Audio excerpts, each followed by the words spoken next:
अथवा जो पहलगाम की घटना हुई थी तब से लेकर आज तक हमारे प्रधानमंत्री की कोई भी बात ट्रंप के साथ नहीं हुई है। सजा देते आप, मैं गद्दार हूं, हमारे लोग गद्दार है, ये शर्म आना चाहिए। अगर ये बात रही तो मैं कहूंगा गद्दार आप लोग। अरे तुम कौन होते मुझे बिठाने वाले? अरे मेरे को कोई नहीं बिठा सकता, सिर्फ मेरे लीडर बिठा सकते हैं, मेरे लोग जो चुन के लाते हैं वो बिठा सकते हैं। सब खत्म होने के बाद उस समय की सरकार ने कारगिल रिव्यू कमेटी बनाई थी, जिसकी अध्यक्षता खुद विदेश मंत्री जयशंकर के पिता के सुब्रमण्यम ने की। अदानी के पीछे कौन है?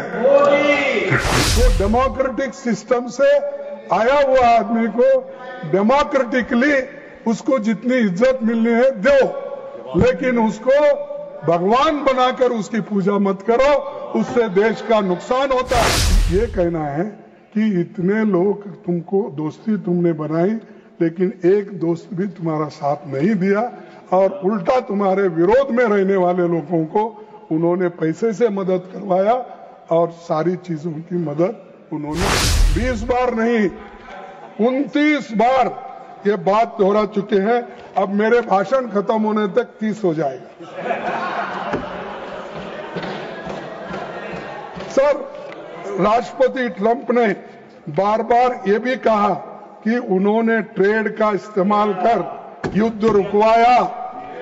ये ट्रेड शहीदों का सेना का अपमान करते हैं, तो मोदी जी चुप क्यों बैठे हैं?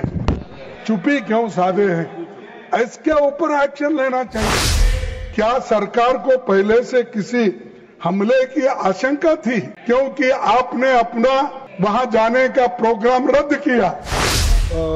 हमारे राजनाथ सिंह साहब वो झंझट में नहीं पड़ते, लेकिन भारत के सम्मान के खिलाफ राष्ट्रपति ट्रंप की बात मोदी जी क्यों चुप बैठे हैं?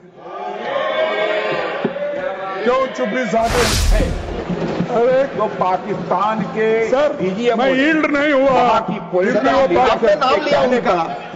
पॉलिटिकल लीडरशिप के कहने पर वहाँ के डीजीएमओ ने रिक्वेस्ट किया है। नहीं वो बात बाद में सफाई दो ना। अरे तो समाप्त करिए साहब, तब जाकर यह समाप्त नहीं हुआ है, यह स्थगित हुआ है। अभी नड्डा साहब बचे हैं, होम मिनिस्टर बचे हैं, वो सब डिफेंड करते हैं। आप जरा आप नहीं है, खामोशी से सुनिए प्लीज, खामोशी से सुनिए। अभी नड्डा बचे हैं जवाब देने के लिए और होम मिनिस्टर भी फिर आएंगे, अपना बात कहेंगे। छोड़ो उनके लिए कुछ। हम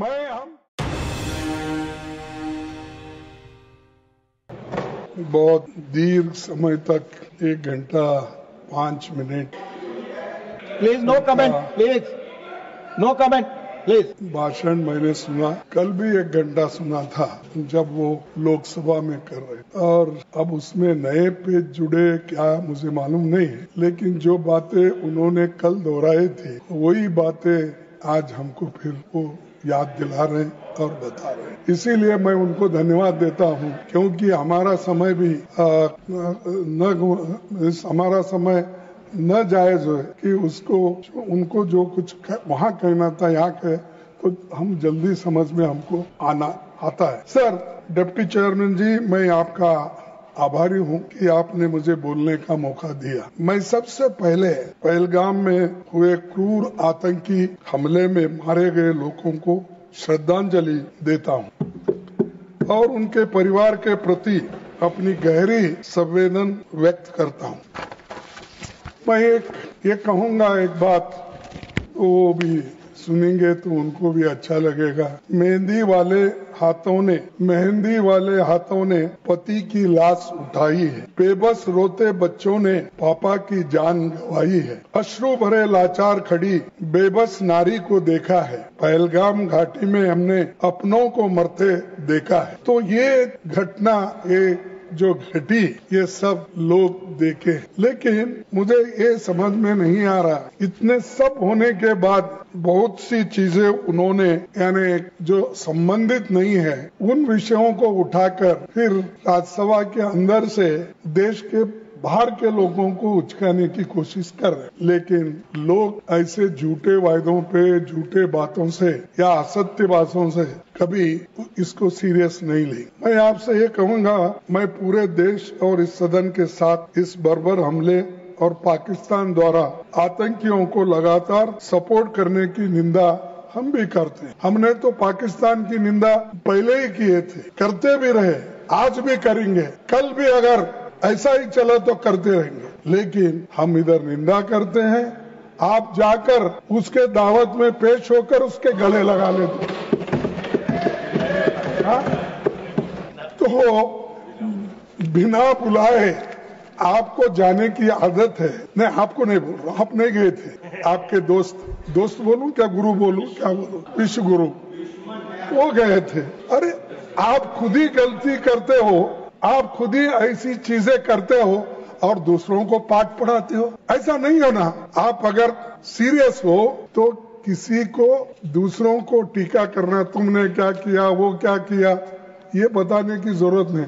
हमारा इतिहास तो बहुत बड़ा लंबा इतिहास है, मेरे पार्टी का भी लंबा इतिहास है और देश को बनाने में भी हमने जो योगदान दिया है, अब तक एक भी आपका ऐसा कोई कारखाना नहीं जो पब्लिक सेक्टर नहीं जो हथियार बनाने का और चीजें बनाने का एक भी नहीं। आपने सिर्फ झूठ की कारखाने बनाए, लेकिन पब्लिक सेक्टर आपने नहीं।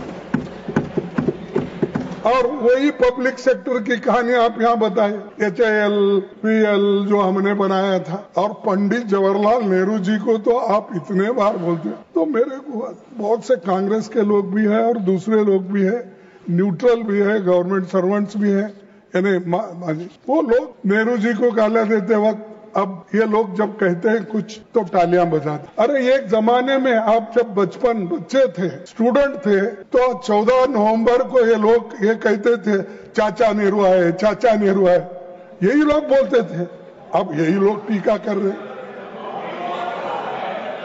और यही टीका कर रहे हैं। अरे मुझे सब मानो आप कहाँ थे। तो ये लोग सर, तो ऐसा किसी का अपमान करने से आप कोई साधते नहीं, कोई आप अचीव नहीं करते। सच बताइए, सच सुनिए, तभी आपको कुछ इसमें से निकलेगा। सर, गृह मंत्री अमित शाह साहब तो गए, नड्डा साहब को छोड़ के गए। हाँ, वही छोड़ के गए बोलिए, नहीं लेके गए साहब। गृह मंत्री अमित शाह 7 और 8 अप्रैल 2024 को जम्मू कश्मीर गए थे, तो कहा था कि मोदी सरकार के प्रयासों से देश विरोधी टेरर इकोसिस्टम को ट्रिपल कर दिया गया। ये किसने कहा? अमित शाह, होम मिनिस्टर ने। अगर ट्रिपल हो गया था तो पहलगांव में कहां से लोग आए, कहां से आए और कैसे आए? अरे इतने सब बातें आप बोलते रहते जो सत्य से दूर है, तो आप सोचिए पहले क्या बोलते हैं और क्या करते हैं। सर, हमले से सिर्फ 3 दिन पहले प्रधानमंत्री मोदी जी ने अपना शेड्यूल्ड दौरा रद्द कर दिया था। मैंने पहले भी इस बारे में पूछा था लिखित, जिसका मुझे आज तक जवाब नहीं मिला। क्या सरकार को पहले से किसी हमले की आशंका थी? क्योंकि आपने अपना वहां जाने का प्रोग्राम रद्द किया, लेकिन आपको ये कैसा मालूम है वहां पर जो टूरिस्ट जा रहे हैं और लोग दर्शन के लिए जा रहे हैं, तो वो लोगों को जाने देते हैं और होम मिनिस्टर यहाँ पर कान में बोलते हैं वहां जाना ठीक नहीं है, जम्मू कश्मीर में हालात ठीक नहीं है। तो ये मैं क्या कहूं? तो अपनी जान बचाने के लिए दूसरों के जान अगर चले भी गई, चल सकता है। क्या ये देशभक्ति है आपकी? Sir, no, I am not in. माननीय लीडर ऑफ हाउस, माननीय leader of house. Yes sir, जिसका मुझे आज तक जवाब नहीं मिला। सर आपके उत्तर में बोलो, आपके उत्तर में बोलो। अरे नहीं सर, नहीं एड नहीं, आई एम नॉट ऑनरेबल। मेरे साथ हमेशा लीडर ऑफ द ऑपोजिशन, पहले भी ऐसा धोखा हुआ, अभी भी वेरी सीरियस चार्ज नहीं, ऑनरेबल प्राइम मिनिस्टर नहीं authenticate please, authenticated otherwise this should be expunge. अरे मेरे पास जो मालूमात है मैं रख रहा हूँ, आप उसको डिनाई कर दिए। Sir only factual things will go on the record. Only factual things will go on the record. Please take your seat. Please take your seat. काम नहीं चलेगा। Yes, please. ये लोगों को नहीं मौका देते। Yes sir, please. It will be examined. Please. सच्चाई सामने ये हमला 22 अप्रैल 2025 को हुआ। Let him speak. पहले दिन से ही विपक्ष ने संसद का स्पेशल सेशन बुलाने की मांग की। आपने नकारा और आपने नकार कर ये कहा समय आने पर उसका उत्तर देंगे, और फिर बाद में आप लोग इस तरह से आज पेश हो रहे हैं कि जो कुछ हमने किया देरी से भी किया तो बहुत अच्छा किया, ये बोल रहे हैं। तो ये सर, मैंने और लोकसभा में नेता प्रतिपक्ष राहुल गांधी जी ने प्रधानमंत्री को पत्र लिखकर विशेष सत्र बुलाने का मांग किया, लेकिन हमने इस पत्र का कोई जवाब आया ना, कोई हमको मालूमात हुआ, कोई टेलीफोन भी नहीं किया कि ये नहीं हो सकता, आगे देखेंगे, कुछ नहीं। तो वो सिर्फ हमारे जो भी लेटर्स जाते हैं, हमारे जो पत्र जाते हैं, वो वेस्ट बॉक्स में फेंक दे, देखते भी नहीं। इतना अहंकार, इतना गर्व अगर होता है तो एक ना एक दिन आपका गर्व तोड़ने वाले लोग आएंगे। ये अच्छा नहीं है। आपको लिखने के एक सेंटेंस, 2 सेंटेंस लिखने की फुर्सत नहीं है, लोगों के गले पड़ने की फुर्सत है। और डिप्टी चेयरमैन जी, 1962 में भारत चीन युद्ध चल रहा था, जब नेहरू जी ने चंद विपक्षी सांसदों की मांग पर विशेष सत्र बुलाया था, तब ये मांग उठी थी कि सीक्रेट सेशन बुलाना चाहिए, लेकिन नेहरू जी ने कहा कि जनता से कुछ छिपाया नहीं जाना चाहिए। और ये है हमारा लोकतंत्र। तुम्हारा लोकतंत्र क्या? बुलाओ, नहीं बुलाएंगे, और कम से कम मीटिंग में रखो, जो सत्यता है वो भी नहीं, आएंगे नहीं। और आपने तो हमारी बात रखी कि हम लोग आए थे, राहुल जी आए थे, ठीक है, आपको धन्यवाद, कम से कम आप याद अब कर रहे हैं, लेकिन हम आए, आपके मोदी साहब कहाँ थे? क्यों नहीं थे?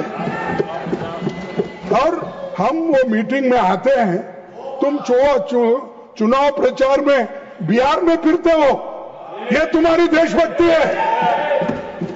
और ये बातें उनको कहना चाहिए। आज इस सदन में वो है, उस सदन में बैठना चाहिए था, सुनना चाहिए था, और सुनने की क्षमता जब नहीं है तो आप उस कुर्सी पे बैठने के लायक नहीं हो।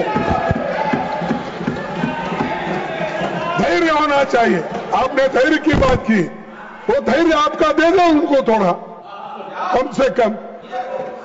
सर, कुछ 24 अप्रैल को सरकार ने ऑल पार्टी मीटिंग बुलाई, उसमें विपक्ष के सभी लोग शामिल थे, लेकिन मोदी जी नहीं आए। वो सऊदी अरेबिया से चुनावी रैली करने के लिए सीधा बिहार चले गए। क्या प्रधानमंत्री की राष्ट्रीय सुरक्षा के प्रति यही गंभीरता है? मैं पूछता हूँ। और आपने कुछ पढ़ा किस काम के लिए? और मैं सुना, मैं अब उनका नाम नहीं लेना चाहता हूँ, सदन के बाहर गए हैं, उन्होंने बोला एक काम के लिए गए थे, इतना उनको पैसा देना था, मदद करना था। अरे भाई, वो तो कल भी कर सकते थे, हमारी मीटिंग क्यों फिक्स की है? उनके बगैर तो आप नहीं करते। जब आपने देश की रक्षा महत्व है, क्या आपकी वहां जाकर पार्टी का प्रचार करना महत्व है? ये मुझे बोलिए। सर, मैं इंटेलिजेंस फेल्योर की बात। सो डिप्टी चेयरमैन जी, अब जरा अकाउंटेबिलिटी की बात करेंगे। 2016 में उरी और पठानकोट आतंकी हमला, 2019 में पुलवामा और अब 2025 में पहलगाम आतंकी हमला हुआ। इन सभी घटनाओं से साफ है कि बार बार देश की सुरक्षा और इंटेलिजेंस में चूक हो रही है, फेल्यूर है, यह आपको मानना पड़ेगा। और मैं गृह मंत्री जी से पूछना चाहता हूं कि इसके लिए कौन जिम्मेदार? क्या वो जिम्मेदार है? वही है ना? हाँ, वही जिम्मेदार है। सभी लोग कर रहे हैं, मैं तो पहले ही कहा था। तो जिम्मेदार हो, उनको जिम्मेदारी फिक्स करो उनके ऊपर। ये तो डिफेंस मैटर नहीं है नड्डा साहब, ये हेल्थ नहीं है, ये उनका जो जाने का था, ये फेल्यूर होकर अब बढ़ चढ़ के ज्यादा मैं देखा वहाँ भाषण भी सर, तो ज्यादा वो स्पीकर को नहीं देखते थे, मैं जैसा आपको देख रहा हूँ तो देखते नहीं थे, सब इधर करके इधर भाषण, अरे इधर बताना रहता है। यहाँ आप सभापति हो और आपको कहने का, आपके तरफ से, आपके माध्यम से सब कुछ कहने का है, लेकिन नहीं, चंद लोगों का शौक है कि ऐसा जो पब्लिक मीटिंग में जो करते हैं वैसा पार्लियामेंट में वही करते। तो ये मैं आपसे कहूंगा कि इतनी सब घटनाएं हुई और अब तक बीजेपी सरकार जब से पहले और आज आई है, 5 दफा पहलगाम में ही अटैक होते रहा। इसका सबक भी नहीं लिया। सबक सीखना तो चाहिए, गलती हो गई, ठीक है, गलती को सुधारने के लिए आपने क्या किया? आप वो बातें तो नहीं करें। सर, मैं गृह मंत्री जी से पूछना चाहता हूं कि इसके लिए कौन जिम्मेदार है? अगर वो जिम्मेदार है तो अपनी कुर्सी खाली करने दो, अगर जिम्मेदार नहीं है तो प्राइम मिनिस्टर क्या एक्शन लेते हैं हम देखें। सर, 14 जुलाई 2025 को जम्मू कश्मीर के लेफ्टिनेंट गवर्नर, सर आपका ध्यान इधर नहीं, सर मैं वो जो बीच में टिप्पणी कर रहे हैं उनको बोलो, टिप्पणी करने दो। मैं आपके लिए कर रहा हूँ। नहीं, मेरे लिए तो मेरा बात ही नहीं सुने। सुने, 14 जुलाई 2025 को जम्मू कश्मीर के एलजी मनोज सिन्हा ने खुद माना कि Pahalgam terror attack was undoubtedly security failure। ये मेरा नहीं, ये है उनका, ये रिकॉर्ड में है, ये है। उन्होंने कहा Pahalgam was a security lapse। What happened in Pahalgam was very unfortunate। Innocent people were brutally killed। I take full responsibility for the incident which was undoubtedly a security lapse। ये security lapse है, इसका जिम्मेदारी home minister लेना चाहिए, not the LG. और ये उनको छिपाने के लिए, उनकी गलती छुपाने के लिए, क्योंकि सब डरते हैं नंबर 1 और 2 को, जरा नंबर 3 को जरा थोड़ा जोश है, लेकिन 1 और 2 में तो डर जाते हैं सभी लोग। इसीलिए पाप बेचारा उन्होंने लिया ये जिम्मेदारी, उन्होंने लिया जिम्मेदारी। तो हम भी गलती है बोले उन्होंने। तो ये और एक बार पढ़ता हूं, Pahalgam was a security lapse. What happened in Pahalgam was a very unfortunate। Innocent peoples were brutally killed। I take all responsibility for the incident which was undoubtedly a security failure। ये लेफ्टिनेंट गवर्नर मनोज साहब का statement है। तो इसीलिए ये जिम्मेदारी home minister लेना चाहिए, अमित शाह साहब लेना चाहिए। आप जरा उनको बताइए कम से कम। और हमको ये कहते हैं कि कांग्रेस ने वो किया। अरे छोड़ो भाई, कितने दिन कांग्रेस उसके नाम पे कितने दिन जिंदा रहना चाहते हैं, उसी गोली पे जिंदा रहना चाहते हैं। आपका कुछ बताओ ना, काम किए सो। अरे हम तो पाकिस्तान के 2 टुकड़े करके इंदिरा गांधी जी ने आजादी दिलाई, बांग्लादेश को आजादी दिलाई। तुम तो पहाड़, अरे आप तो सुनो, आप तो पहाड़ खोद के चुने सर ये लोग पहाड़ खोद के चूहा निकालने वाले लोग हैं, तो हम लड़ने वाले लोग हैं और लड़ते लड़ते देश को बचाए और जान भी दिए हमारे लोग। ये है हमारी पार्टी और हम। सर मैं दूसरी बात, अगर एलजी ने माना कि ये सिक्योरिटी फेल्योर था तो अकाउंटेबिलिटी कब तय होगी?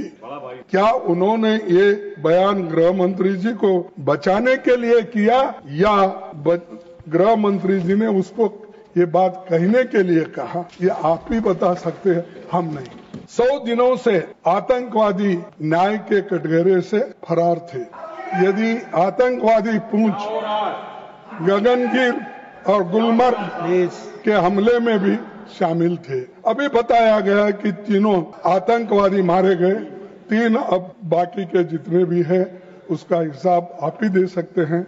हमारे को जो मीडिया से मिलता है या लोगों से मिलता है वही हमारे पास इंफॉर्मेशन होता है। तो अगर 3 मारे गए तो बाकी के किधर गए, कहाँ हैं, कहाँ फंसे हैं, कहाँ छुपे हैं, उसको ढूंढ निकालो ना।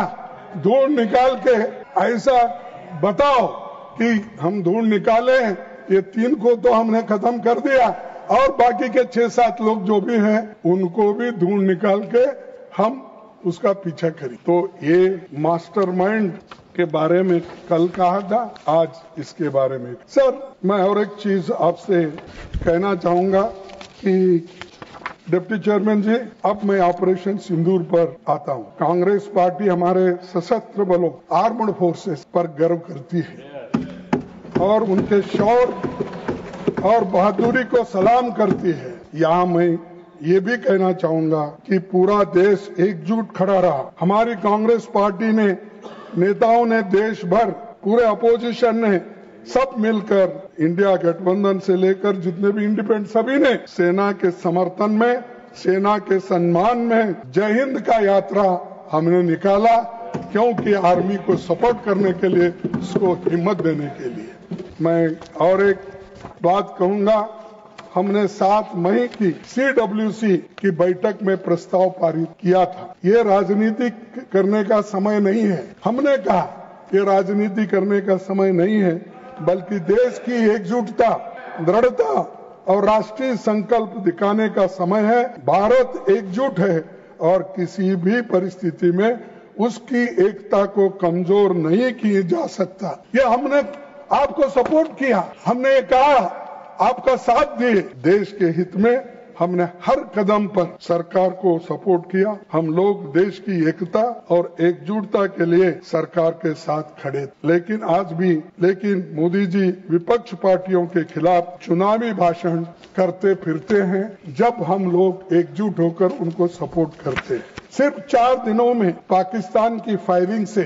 जम्मू के पुंछ और राजौरी में 27 भारतीय नागरिक, जिनमें 5 बच्चे भी शामिल थे, मारे गए और 70 घायल हो गए उस वक्त। और इन लोगों को सुरक्षित स्थान पर पहुंचाया जा सकता था, लेकिन सरकार ने देर की और उन्हें बचाने के लिए ठोस प्रयास नहीं किया गया। तो 10 मई को युद्ध विराम की घोषणा की गई। उसके बाद क्या हुआ मैं बताना चाहता हूँ।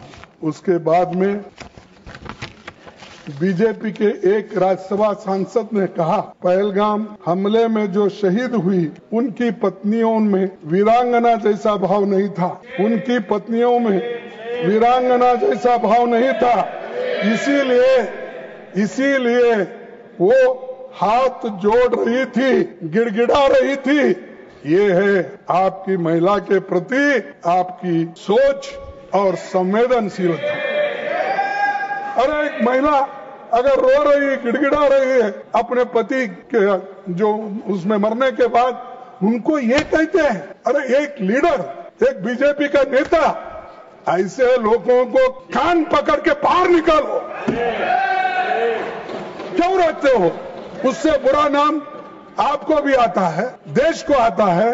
और लोग भी यही कहते हैं कि देखिए पार्लियामेंट में ऐसा होता है, कहते हैं तो फिर ऐसे लोगों के ऊपर कोई एक्शन नहीं लेता है। पार्लियामेंट के बाहर ऐसा होने के बाद भी नहीं लेते हैं और हमको कहते हैं पार्लियामेंट में ऐसा चीज क्यों नहीं उठाते आप। देश को क्यों नहीं बताते? तो इसलिए मैं आपको यही कहूंगा कि महिला के ऊपर इस तरीके से रिमार्क करना, बोलना बहुत गलत है। इसके लिए उनको आप पार्टी के ओर से सजा देना चाहिए। सर, मध्य प्रदेश के एक मंत्री ने भारतीय सेना की स्पोर्ट्स वुमेन का अपमान करते हुए कहा, जिन्होंने हमारी बेटियों के सिंदूर उजाड़े। बोलो साहब, क्योंकि आप बहुत बात कर रहे, पैसे की बात कर रहे शायद बजट तो, लेकिन मेरा भी एक थोड़ा सुने तो अच्छा हो। नहीं, दो कान तो नहीं हो सकते एक ही तरफ से, तो दो ही, एक तो मेरे लिए, एक उनके लिए। सर, जिन्होंने हमारी बेटियों के सिंदूर उजाड़े थे, उन कटपिटे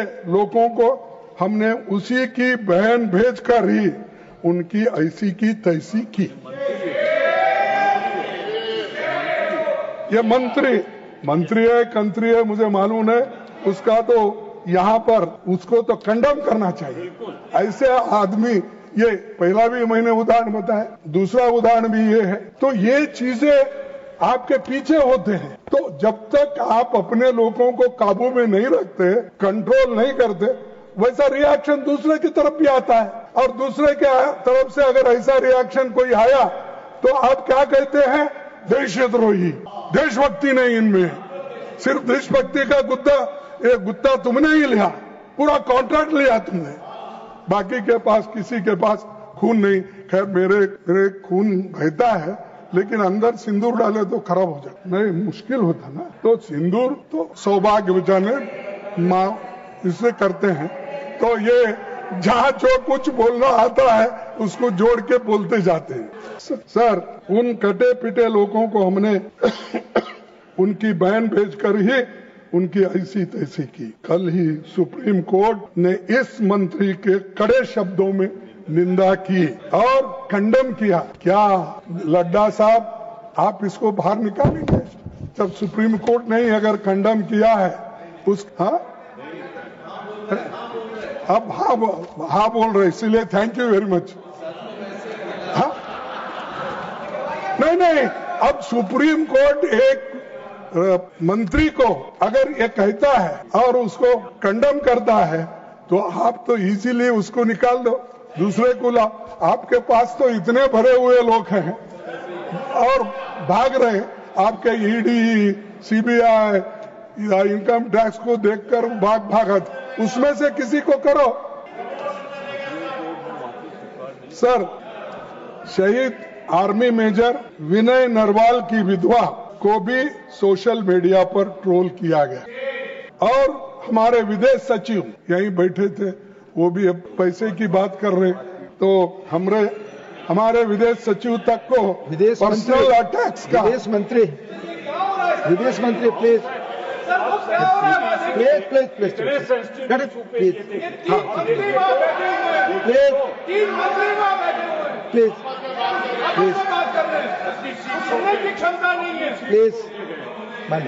सर, प्लीज हमारे विदेश सचिव तक को पर्सनल अटैक्स का निशाना बनाया गया। मैं पूछता हूं, इन शर्मनाक बयानों पर बीजेपी सरकार ने क्या कार्रवाई की और क्या एक्शन आपने लिया?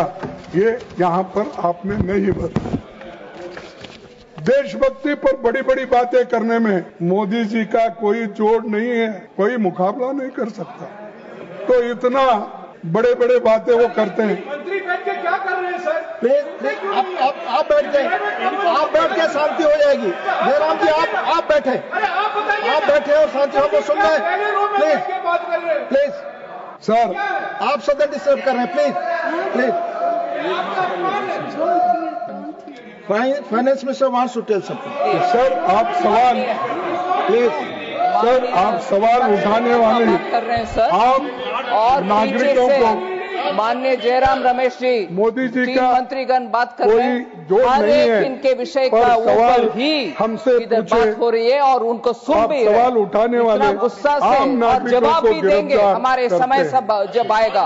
पीछे से इतना गुस्से का आवश्यकता नहीं है। अपनी पार्टी के लोग शहीदों का, सेना का अपमान करते हैं, लेकिन जब इनके अपनी पार्टी के लोग शहीदों का, सेना का अपमान करते हैं तो मोदी जी चुप क्यों बैठे हैं? चुप्पी क्यों साधे हैं, इसके ऊपर एक्शन लेना चाहिए। तो सर, मैं आपसे ये निवेदन करना चाहता हूं और साफ कहना चाहता हूं कि पहलगांव में हमले और ऑपरेशन सिंदूर को बीजेपी द्वारा पॉलिटिसाइज करने की कोशिश की गई और वही कर रहे हैं अभी भी। हर स्टेटमेंट में, हर बयान में, हर वक्त यही बात करते हैं, पॉलिटिक्स। अब मैं समझता हूं इससे उनका काम बनने वाला नहीं। देश के लिए हमको लड़ना पड़ता है, सब मिलके काम करना पड़ता है, लेकिन आज हम देखते हैं कि किसी को दोष देके वो खुद अपने आप को बचाने लगा। सर डिप्टी चेयरमैन जी, अब मैं सीज फायर पर आता हूँ। पहलगाम हमले के जवाब में भारत ने ऑपरेशन सिंदूर चलाया। हमारी सेना ने जोरदार अटैक किया। हम फ्रंट फुट पर थे, पाकिस्तान ने घुटने टेक दिए थे, हमारे सामने गिड़गिड़ा रहा था, ऐसा आपका कहना है। अब अरे मैं था क्या, उनके पास है सब फाइल, वो सब करते हैं, तो आपको क्यों चिंता है भाई? तो आपका कहना है, हम जब सरकार के ओर से कोई बयान आता है तो उसमें सही चीजें होंगे यही समझते हैं, लेकिन फिर अचानक युद्ध विराम की घोषणा हुई। सवाल ये है कि घोषणा किसने की और कहां से हुई और किस जगह से हुई, ये हमको मालूम करना। सर, इस सीज फायर की घोषणा हमारे प्रधानमंत्री ने नहीं की, विदेश मंत्री ने नहीं की, रक्षा मंत्री ने भी नहीं की, बल्कि वाशिंगटन से अमेरिका के राष्ट्रपति ट्रंप ने की। उन्होंने दावा किया और उन्होंने दावा किया कि I stopped, sir inverted comma में, I stopped a war between India and Pakistan. ये ट्रंप ने कहा, हम सभी ने सुना, वो भी सुनने के बाद भी ये सब ऐसा हो रहा है, लेकिन मानने के लिए तैयार नहीं है। सर, राष्ट्रपति ट्रंप एक बार नहीं, 2 बार नहीं, 10 बार नहीं, 20 बार नहीं, 29 बार ये बात दोहरा चुके हैं। अब मेरे भाषण खत्म होने तक 30 हो जाएगा। सर, राष्ट्रपति ट्रंप ने बार बार ये भी कहा कि उन्होंने ट्रेड का इस्तेमाल कर युद्ध रुकवाया। ये जो ट्रेड का उन्होंने धमकी दी और धमकी देकर उन्होंने युद्ध रुकवाया। और अब ये ट्रेड की बात किसके फायदे के लिए की? कौन है वो महाशय? देश बेचकर पैसा कमाना चाहता है? कौन व्यक्ति है वो? और उसके सपोर्ट में कौन लोग ठहरे हैं? क्या प्रधानमंत्री ठहरे? नहीं, ऐसा तो नहीं, वो बड़े देशभक्त थे। और कौन ठहरे? शाह साहब ठहरे? नहीं, वो तो कभी ठहरेंगे नहीं, ऐसी गलत बातें नहीं करेंगे। फिर किसने किया? अदानी के पीछे कौन है? प्लीज बैठकर कमेंट नहीं, मिस्टर शक्ति सिंह गोयल, राष्ट्रपति, it's completely wrong, it will not go on the record and you are not allowed to speak like this. Please, I warn you, mister Shakti Singh Goyal, no, आप अलाउ नहीं कर रहे हैं, आप अलाउ नहीं कर रहे हैं कि बोले। प्लीज, दिस ने will not go on the record. Please, माननीय प्रधानमंत्री पे कोई टिप्पणी नहीं। प्लीज, बार बार ये भी कहा कि उन्होंने ट्रेड का इस्तेमाल कर युद्ध रुकवाया। अब ये ट्रेड की बात किसके फायदे के लिए हुई? कहीं आपके मित्रों के फायदे के लिए तो नहीं? मोदी जी गालियों तक का हिसाब रखते हैं। मोदी जी गालियों तक का हिसाब रखते हैं। कौन कितने गालियां दिया, किसने दिया, इसका हिसाब रखते हैं। लेकिन भारत के सम्मान के खिलाफ राष्ट्रपति ट्रंप की बात मोदी जी क्यों चुप बैठे हैं? क्यों चुप्पी साधे हैं? सर, फिर एक प्रेस कॉन्फ्रेंस में राष्ट्रपति ट्रंप ने कहा कि 5 जेट्स गिराए गए। कौन से हैं? हम तो आपका उनका ये नहीं बोल रहे। जब ट्रंप बोल रहा है, आपका दोस्त बोल रहा है, उसके प्रचार के लिए जाते हो, उसके चुनाव के लिए जाते हो, इस बार फिर एक बार ट्रंप। अरे कोई विदेशी देशों में जाकर किसी प्राइम मिनिस्टर का प्रचार कोई देश करता है? आज तक कोई नहीं किया। हाँ? तो सर, तो वो कहने दो, मैं 5 जज की राय है, कौन कहा, हम ये नहीं पूछते उनके इनके, ये कौन से थे, क्या है, ये आप ही को मालूम, आप इसको बता सकते। मोदी जी से देश जानना चाहता है, वो साफ साफ कहे कि हमारा एक भी जट नहीं गिरा, क्योंकि नहीं, ये तो अमेरिकन प्रेसिडेंट कहा, जो उनका दोस्त है, रोज कभी मिले तो गले लगा लेते हैं, हाथ मिला लेते हैं और सब बातें करते हैं, तो ये कोई बात छुपी हुई नहीं, वो करना चाहिए और देश को बताना चाहिए।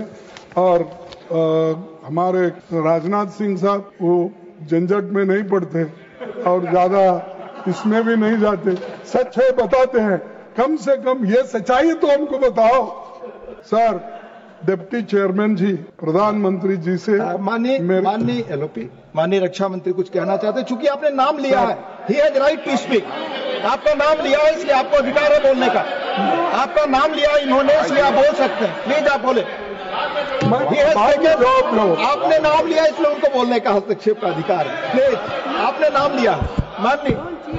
माननीय रक्षा मंत्री, सभापति महोदय, कल हमारे विदेश मंत्री ने लोकसभा में यह पूरी तरह से स्पष्ट किया। आई am not yielding sir, sir it's not question of yielding, आपने उनका नाम लिया, उनको बोलने का अधिकार है, प्लीज आपकी बात रिकॉर्ड में जाएगी, आप बोले। अरे बाद में आप जवाब दो, अथवा जो पहलगाम की घटना हुई थी, तब से लेकर आज तक हमारे प्रधानमंत्री की कोई भी बात ट्रंप के साथ नहीं हुई है, यह बात हमारे विदेश मंत्री ने क्लैरिफाई कर दी है। हो गया, मैं समझता हूं कि इस क्लैरिफिकेशन के बाद फिर बोलने का कोई औचित्य नहीं है सर। और मैं फिर से इस बात को दोहराना चाहता हूं, सर, किसी के दबाव में यह ऑपरेशन सिंदूर स्थगित नहीं किया गया है। अध्यक्ष महोदय, ऑपरेशन सिंदूर यदि स्थगित हुआ है, अरे तो पाकिस्तान के डीजीएम, मैं यील्ड नहीं हुआ, वहां की पॉलिटिकल लीडरशिप के कहने पर वहां के डीजीएमओ ने रिक्वेस्ट किया है। नहीं, वो बात बाद में सफाई दो ना, अरे समाप्त करिए, तब जाकर यह समाप्त नहीं हुआ है, यह स्थगित हुआ है। अभी नड्डा साहब बचे हैं, होम मिनिस्टर बचे हैं, वो सब डिफेंड करते हैं। आप जरा आप नहीं है, खामोशी से सुनिए प्लीज, खामोशी से सुनिए। नड्डा बचे हैं जवाब देने के लिए और होम मिनिस्टर भी फिर आएंगे, अपना बात कहेंगे, छोड़ो उनके लिए कुछ। हम प्राइम मिनिस्टर से भी पूछ रहे हैं, प्राइम मिनिस्टर से पूछ रहे हैं कि उन्होंने क्यों नहीं इसको कंडेम किया। ये झूठ है, मेरे पास उतनी ताकत है और हम हिम्मत से काम करते हैं, कोई थर्ड पार्टी को हम कभी एंटरटेन नहीं करते। हमारी पॉलिसी है कि थर्ड पार्टी को इसमें इन्वॉल्व नहीं करना, यह हमारी पॉलिसी। लेकिन इस पॉलिसी के खिलाफ क्यों गए आप? तो दोनों मिलके बात करके सुलझाने वाले, आपके दोनों ऑफिसर्स मिलके अगर सुलझाने वाले हैं, थर्ड पार्टी इसमें कोई नहीं है। हमारी तो पहले से पॉलिसी है कि हम थर्ड पार्टी को इन्वॉल्व करके कोई समझौता नहीं करना, हम खुद अपने आप को समझौता करना चाहिए। ये भी पॉलिसी के खिलाफ चलेगा। और सर, मैं अब सीधे सीधे 2-4 के प्रश्न पूछूंगा, उसका जवाब देंगे मुझे। मैं क्योंकि हमारा सवाल ज्यादा प्राइम मिनिस्टर से, अब इन्होंने जो रिपोर्ट लाए वो डिफेंस मिनिस्ट्री का रिपोर्ट लाए, लेकिन हम चाहते हैं मोदी जी को क्या हुआ, इतना चर्चा हो रहा, यहाँ नहीं वहां नहीं, फिर कहाँ है, आकाश में बैठे क्या? सर, पहला, किन शर्तों पर, आप सुनिए, किन शर्तों पर ये सीज फायर हुआ और पाकिस्तान बैकफुट पर होने के बावजूद अपने इसे क्यों स्वीकार किया? सर, नंबर 2, क्या यूनाइटेड स्टेट्स ने इसमें इंटरफियर किया? अगर हाँ, तो किसके कहने पर और किन शर्तों पर आपने किया? तीसरा, क्या यूएस प्रेसिडेंट ने ये सीज फायर कराया जैसा वो बार बार दावा कर रहे हैं? और अगर हाँ, तो क्या ये भारत की नो थर्ड पार्टी मेडिटेशन की पॉलिसी के खिलाफ नहीं है? तो ये भी जवाब होना चाहिए। सर चौथा, क्या हमें ट्रेड थ्रेट्स या अन्य इकोनॉमिक ब्लैकमेल के कारण ये सीज फायर होना या इसको मानना पड़ेगा? ये सब 4 सवाल मैं आपके सामने रखा हूं। खैर अंत में इसको प्राइम मिनिस्टर जवाब देंगे, उनसे उनका तो थोड़ा मुंह खुलवाए, क्योंकि बाहर बहुत करे और हिम्मत करे आकर बोले। सर अब फॉरेन मिनिस्टर तो चले गए, लेकिन मैं डिफेंस मिनिस्टर को सुनवाना पड़ता। सर, पहलगाम के बाद जो कुछ हुआ उससे मोदी जी की 11 साल की फोटो खिंचाने, हाथ मिलाना, जबरदस्ती गले लगने वाला, यही फॉरेन पॉलिसी हो। सच सामने आ गया, सिर्फ इवेंट बाजी से विदेश नीति नहीं चलती कि देश के लिए स्पेसिफिक विदेश नीति बनाना होगा और वो विदेश नीति के ऊपर हम सबको चलना होगा। अगर ये सब छोड़ के इसके साथ फोटो लिए, अगर वो दूर भी है तो ऊपर गिर के फोटो लेना, ये सब जरा अच्छा नहीं दिखता। और जिसको आप विश्वगुरु मानते हैं, जिसकी तारीफ इतनी हो रही, इंदिरा गांधी के साथ कभी कंपेयर करते हैं, नेहरू जी से करते हैं, और फिर कल ट्रंप और उनकी तो दोस्ती है। खैर मैं कुछ नहीं बोल सकता कि उन्होंने यहाँ तक अपनी बातें कर रहे हैं और वो भी खुश है। और जो उसी लिए तो हमारे जो चेयरमैन साहब थे चले गए पाप बेचारे। विषय पर लौटे प्लीज। सर फॉरेन पॉलिसी सच सामने आ गई। इवेंट बाजी बंद करो और विदेश नीति पक्का करो और उसी से तहत चलने की कोशिश करो। सर, हाउडी मोदी और नमस्ते ट्रंप जैसे बड़े बड़े इवेंट के बावजूद भारत के स्ट्रैटेजिक इंटरेस्ट सुरक्षित नहीं हो पाए, क्योंकि इतनी दोस्ती गहरी होने के बावजूद भी आपके साथ कोई नहीं खड़ा हुआ। एक भी देश, यहां तक कि अमेरिका ने भी पाकिस्तान की खुलकर स्पष्ट शब्दों में निंदा नहीं की। पाकिस्तान के आतंकवादियों को सपोर्ट पर किसी भी देश ने कुछ नहीं कहा। तो ये दर्शाता है कि आपके बुरे वक्त में आपके साथ कोई आने वाला नहीं है, ये इससे दर्शाता। सर, इतिहास में पहली बार अमेरिकी राष्ट्रपति ने पाकिस्तानी सेना प्रमुख को व्हाइट हाउस में खाने पर बुलाया। यूएस सेंट्रल कमांड चीफ ने पाकिस्तान को काउंटर टेरर ऑपरेशन में फेनोमिनल पार्टनर यानी पक्का साथी, तो पाकिस्तान हमारा पक्का साथी है, ये व्हाइट हाउस ने, वहां के सेंट्रल कमांड ने कहा। तो आप ही बोलिए, एक तरफ वो लोग कंडेम भी कर रहे हैं और कोई आपका दोस्त बनने को तैयार नहीं है, तो दूसरे तरफ आप हर एक गले मिल रहे, फोटो खिंचवा ले रहे, कोई पीछे ठहर रहा है तो आगे ले रहे, तो ये सब काम कर रहे हैं। क्यों? कहीं के लिए? अरे आपकी इज्जत ऐसा रहना चाहिए, कहीं आप कोने में भी ठहरे तो आकर आपको बुला लेके सेंटर में ठहरा, उसको कहते हैं उसका व्यक्तित्व।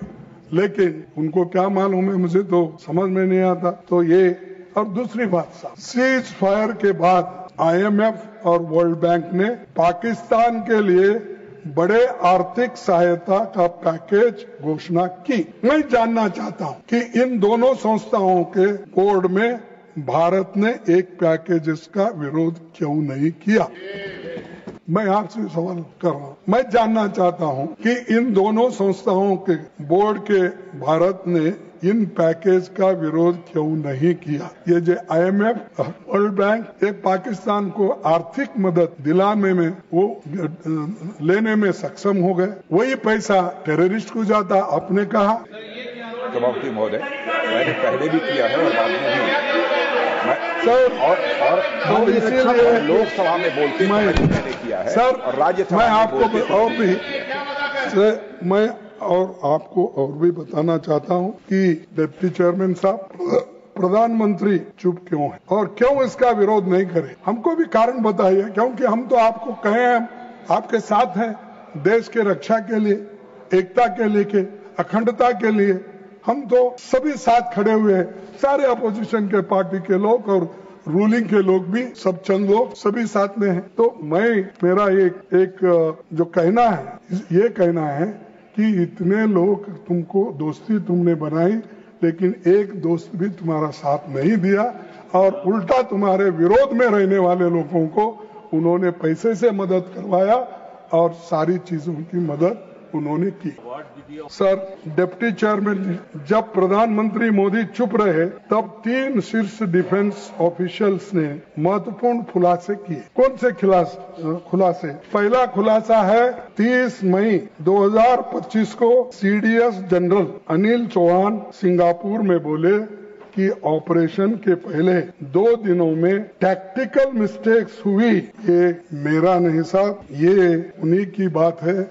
उन्होंने ये कहा, chief of defence staff admits to losing aircraft rectifying plan to hit Pak deep, और उन्होंने खुद इसको माना है। और मैं ये उनसे पूछना चाहता हूं कि जब आपके लोग बाहर बोलते हैं तो हमसे चीफ ऑफ डिफेंस स्टाफ भाई CDS admits to losing aircraft, इसको तो बोलते हैं उन्होंने, लेकिन आप नहीं बोलते। ठीक है, ये आप ही का आदमी है, आपका ऑफिसर है, तो मैं ये पूछना चाहता हूं इसके बारे में आपकी क्या राय? सर, 30 मई 2000 को CDS general Anil Chauhan Singapore में बोले कि ऑपरेशन के पहले 2 दिनों में टैक्टिकल मिस्टेक्स हुई। और दूसरा, 30 जून 2025 को इंडोनेशिया में डिफेंस अटैची ने कहा कि पॉलिटिकल कंस्ट्रेंट्स ने मिलिट्री डिसीजन मेकिंग को हैम्पर किया। तो उन्होंने कहा कि गवर्नमेंट जल्दी डिसीजन नहीं ले रही है, इसके लिए हमारे को ये दिक्कतें आई है, उन्होंने कहा। यानी ये सरकार की गलती है, सरकार समय पर उनको मदद नहीं की, उनकी बात नहीं सुनी, इसीलिए ये हुआ। ये कौन कहते हैं? Lost jets as orders were to not strike Pak forces. We did lose some aircraft, and that happened because of the constraint given by the political leadership to not attack the military establishment and their Pakistan air defenses. अरे harden आप एक तरफ देते हो और दूसरे तरफ आप कहते हो कि लड़ाई हमारे लोग लड़ेंगे 100 कितना फीट 100 माइल तो नहीं बोले, 100 किलोमीटर अंदर घुस के हमने ये किया। अब बोल रहे हैं कि आपके डिफेंस ऑफिसर्स कि हमको निर्णय ही नहीं लेने देते, और निर्णय नहीं लेने की वजह से ये सब कुछ हुआ है, ये उन्होंने बताया, हमारा नहीं ये कहना, तो उनका है। सर, दूसरा, 4 जुलाई 2025 को सेना प्रमुख ने कहा ऑपरेशन सिंदूर में भारत पाकिस्तान से नहीं बल्कि चीन से ही लड़ रहा था, पाकिस्तान से नहीं चीन से ही लड़ रहा था। ये बातें उन्होंने कहा। China gave Pakistan live inputs on Indian diplomacy. खेलो, झूले में खेलो उनके साथ, हाँ, अहमदाबाद में झूले में खेलो। ये आज आपकी का एक ऑफिसर ये कहता है, ये मैं बता रहा हूँ। और सर, ये जुलाई 25 को ये हो गया, फिर उसके बाद ये वही चीन है जिसे मोदी जी ने गलवान क्लैश के बाद क्लीन चिट दी थी, और 19 जून 2020 को प्रधानमंत्री ने कहा था ना तो कोई घुसा है ना कोई घुस आया है। हमने कहा साहब आप सत्य बोलो, आप दिल खोल के बोलो, मैं बैठ जाता।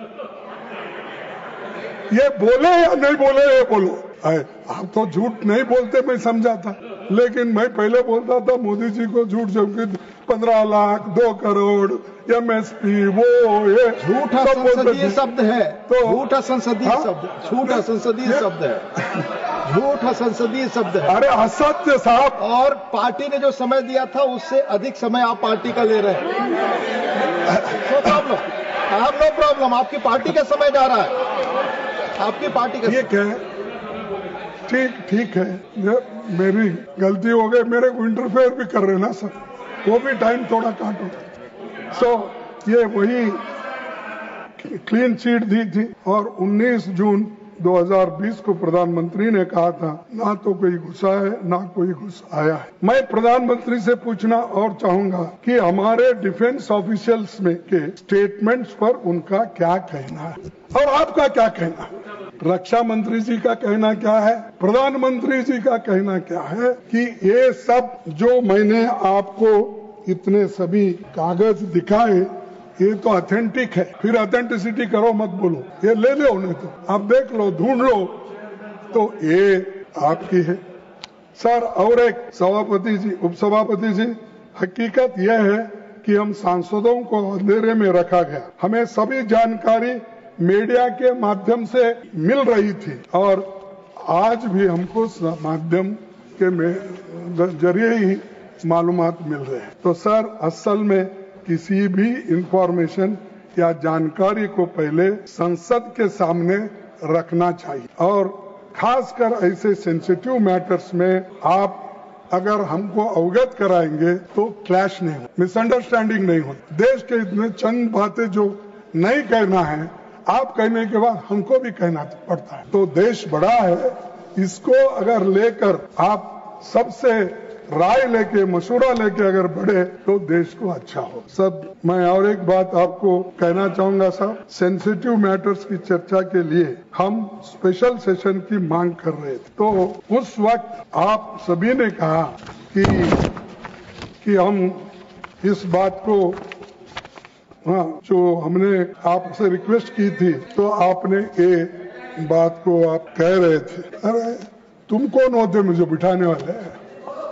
अरे मेरे को कोई नहीं बिठा सकता, सिर्फ मेरे लीडर बिठा सकते हैं, मेरे लोग जो चुन के लाते हैं वो बिठा सकते हैं। सर, सिर्फ अभी 5 मिनट लूंगा आपका। आपकी पार्टी का समय जा रहा है, उससे मुझे कोई आपत्ति नहीं है। ठीक है सर। डिप्टी चेयरमैन, हम मांग करते हैं कि देश के सबसे सुरक्षित इलाके में हुई सुरक्षा और इंटेलिजेंस की इन गंभीर खामियों और गलतियों पर समयबद्ध तरीके से जवाबदेही तय की जाए। कारगिल युद्ध खत्म होने के बाद उस समय की सरकार ने कारगिल रिव्यू कमेटी बनाई थी, जिसकी अध्यक्षता खुद विदेश मंत्री जयशंकर के पिता के सुब्रमण्यम ने की थी और उनका ये जो from surprise to recording the Kargil review committee report, ऐसी एक रिपोर्ट तैयार करो। कहाँ गलती हो गई, क्या हो गई, सब कुछ बाहर आएगा। हर चीज को आप छुपाते रहेंगे तो और मामला बढ़ जाएगा। ये तो उन्हीं के पिताजी ने वाजपेयी के समय पर रिपोर्ट तैयार की थी, तो कम से कम वो कीजिए, उसको ढूंढ निकालिए क्या गलतियां हो गए। तो ये भी आप करने को तैयार नहीं है। सर, दूसरा मैं आपसे विनती करूंगा कि इस कमेटी ने 15 दिसंबर 1999 को रिपोर्ट दी और 23 फरवरी 2000 को इसे दोनों सदनों में रखा गया। हम डिमांड करते हैं कि इस मामले में भी ऐसी ही समीक्षा हो। हम डिमांड करते हैं, आप रखिए किसकी गलती हो गई, किसकी चीख, ये देश के इंटरेस्ट में है। हमको ये नहीं चाहते कि आपको ह्यूमिलेट करना या आपका इंसल्ट करना, आपको कुछ कहना, नहीं, वो हम नहीं सीखे। हम मदद करने का सीखे हैं, लेकिन किसी को दोष देने का नहीं सीखे। देश बड़ा है, इसीलिए हमको मिलकर काम कर। मैं प्रधानमंत्री से ये भी कहूंगा कि अपनी सारी गलतियों और विफलताओं के लिए कांग्रेस को ब्लेम करना बंद करो और उनके शिष्यों से भी ये कहना चाहता हूँ, अरे भाई तुम्हारा काम तुम करो, हमको दोष देने में कुछ आपको मिलेगा नहीं, प्रत्युत्तर मिलेगा, आप उसका उत्तर भी नहीं दे पाएंगे। लेकिन ये लीडरशिप का मतलब होता है कि जिम्मेदारी लेना, ना किसी को दोष देना। आप लीडर्स हैं, आप जिम्मेदारी लो। प्रधानमंत्री जी बोलो आप, लेकिन मुझे समझता है आज नहीं कल वो या इंटरवेन करेंगे, उत्तर नहीं देंगे, इंटरवेन करेंगे, क्योंकि वो दूसरों को जवाब देना नहीं चाहते। वो छोड़ दिए अपने दोस्तों को, मिनिस्टरों को, तुम जाओ कुछ भी कहो और जो आपको कहना है, तो मैं आकर फिर बाद में। ये कोई प्राइम मिनिस्टर आज तक ऐसा नहीं, कभी ना कभी डिबेट में पार्टिसिपेट करता ही है, लेकिन 11 साल में इन्होंने कोई डिबेट में पार्टिसिपेट नहीं, घर में आके बैठते नहीं सदन में, और अगर आए तो भी मैं उस हाउस में बोला था एक बार, वो जब आ रहे थे तो सुषमा स्वराज जी ने बोला कि आ गए, उनका दर्शन लो उनके बोले, तो मैं बोला दर्शन लेने को क्या वो भगवान है? तब पूरा हाउस हंस पड़ा। हाँ तो ये उन्होंने ये हाउस में ऐसा हुआ, फिर भी वो इनको सबको मालूम है, अपने राजनाथ सिंह साहब को सबको। तो मेरा कहना यही है कि एक व्यक्ति को बढ़ावा इतना भी मत दो, उसको भगवान मत बना। वो डेमोक्रेटिक सिस्टम में, वो डेमोक्रेटिक सिस्टम से आया हुआ आदमी को डेमोक्रेटिकली उसको जितनी इज्जत मिलनी है दो, लेकिन उसको भगवान बनाकर उसकी पूजा मत करो, उससे देश का नुकसान होता है। और बाबा साहब अम्बेडकर ने भी यही कहा, भक्ति इन रिलीजन इट में सॉल्व टू दिस सोल, और भक्ति इन पॉलिटिक्स वो डिक्टेटरशिप के तरफ जाता है। तो इसीलिए डिक्टेटर मत बनाओ साहब, आप प्रधानमंत्री बनाए, उसका काम करने के लिए आप मदद करो, लेकिन लोगों को गालियां देने के लिए मत छोड़ो। जैसा हमारे देहातों में बोलते हैं सब, माफ करना, क्योंकि मैं देहाती भी हूँ, सेमी अर्बन हूँ और सिटी का भी आदमी हूँ, मेट्रोपॉलिटन। तो कभी लोग क्या करते हैं, उनको कुछ अपने गाय बछड़ों को चराने के लिए जगह नहीं है तो सरकारी गायरान में छोड़ देते हैं। सरकारी गायरान होती ना, आपके पास क्या कहते हैं मालूम, तो चारा खाने के लिए सरकारी गायरान में छोड़ देते हैं, सरकारी जमीन पे। कोई भी कोई भी वहां पर छोड़ सकता है। वैसा आप मत करो साहब, ऐसा मत छोड़ो उनको, कहीं भी चरने के लिए मत छोड़ो, पूरा देश खराब हो जाएगा। तो इसीलिए सर मैं आपसे ये विनती करूंगा, सर अप्रैल को मैंने खुद सबसे पहले बेंगलुरु में एक प्रेस कॉन्फ्रेंस की और कहा हम हर कदम पर सरकार के साथ है। ये हमने कहा, पहला आदमी मैं बेंगलुरु से प्रेस कॉन्फ्रेंस करके 1 घंटे में हमने कहा, क्योंकि हमको देश चाहिए। हम और आप मिलकर अगर बनाएंगे देश को बनता है, लेकिन एक दूसरे को कुचलने का काम करेंगे तो देश नहीं बनेगा और आपका भी नाम इतिहास से मिट जाए। भाइयों, सरकार जो कदम उठाएगी हमारा सरकार को पूरा समर्थन रहेगा, ये हमने कहा था, लेकिन सरकार को अपने गिरेबान में भी झांक कर देखना चाहिए कि हम आपके साथ जब चट्टान की तरह खड़े थे तो आप क्या कर रहे थे? आप ये कर रहे थे, भारत तैयार है, ये ऐसा फोटो मेरा डालकर आपने सपोर्ट कर रहे हैं, आपके पीछे हैं, चट्टान के तरह हम ठहरे हैं, लेकिन हमको ऐसी से नहीं ये देते हैं, नहीं दिखा तो ये लानत है आप लोगों के ऊपर। ऐसे लोग देश के, हम 55 साल से गवर्नमेंट में काम किए, बाहर किए, और पॉलिटिक्स में मैं हूं, और 60 साल मैं पॉलिटिक्स में काम कर रहा हूं। 55 साल से मैं हुकूमत में, यानी एमएलए एमपी कुछ ना कुछ आपके आशीर्वाद से मिला है, लेकिन मेरे को ये सजा देते आप, मैं गद्दार हूं, हमारे लोग गद्दार है, ये शर्म आना चाहिए। अगर ये बात रही तो मैं कहूंगा गद्दार आप लोग हैं, जो ब्रिटिश के साथ गद्दारी, देश के साथ गद्दारी की, ब्रिटिशों को सपोर्ट किया और गद्दारी से आजादी की लड़ाई में आपने कभी हिस्सा नहीं लिया। ऐसे लोग बैठकर आप मजाक कर रहे हो और हमकी धज्जियां उड़ाने की बात करते हो। तो सर मैं ये कहूंगा कि आप विपक्षी नेताओं को बदनाम करने, ये आपकी असलियत, ये आपका असली चेहरा, चाल और चरित्र, ये सरकार का चैनल दूरदर्शन का 8 मई का प्रोग्राम है। तो इसीलिए जब सरकार का प्रोग्राम ही ऐसा होता है, कितना विष आप में भरा है, कितना पॉइजन आपके इसमें भरा दिल।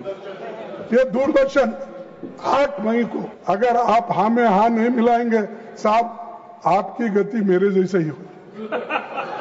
आप अपनी बात कहें, अब जो कहना है हमारी गति के लिए ध्यान दें प्लीज। सर बस इस बात के साथ अपना भाषण समाप्त करता हूं।